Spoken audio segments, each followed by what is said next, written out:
രാവിലത്തെ dance practice എല്ലാം കഴിഞ്ഞ് തിരിച്ച് നടക്കുമ്പോഴാണ് ആൻസിയുടെ അപ്പം വിളിച്ച് പറയുന്നത്, നല്ല ബീഫ് എടുത്ത് വെച്ചിട്ടുണ്ട് മക്കളെ, വേഗം വന്ന് മേടിച്ചോളാം. പിന്നെ ഒന്നും നോക്കിയില്ല, ബീഫ് ഉണ്ടെങ്കിൽ കപ്പ മസ്റ്റാണല്ലോ.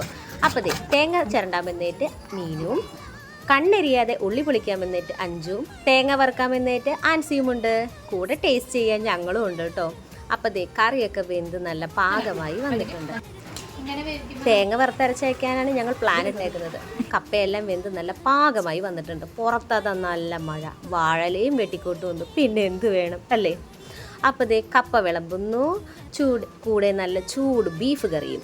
പിന്നെ ഒന്നും നോക്കിയില്ല ഫ്രണ്ട്സേ, ഞങ്ങൾ അതങ്ങ് നല്ലതായിട്ട് വാരി അങ്ങ് കഴിക്കാൻ പോവാണ് കേട്ടോ. അപ്പം ഞങ്ങളുടെ ഈ വീഡിയോ ഇഷ്ടപ്പെട്ട് കഴിഞ്ഞാൽ നിങ്ങൾ ലൈക്ക് ചെയ്യണം, ഷെയർ ചെയ്യണം, സബ്സ്ക്രൈബ് ചെയ്യണം. ഞങ്ങളുടെ ഈ കുഞ്ഞു ചാനലൊന്ന് സപ്പോർട്ട് ചെയ്യണേ. Thank you.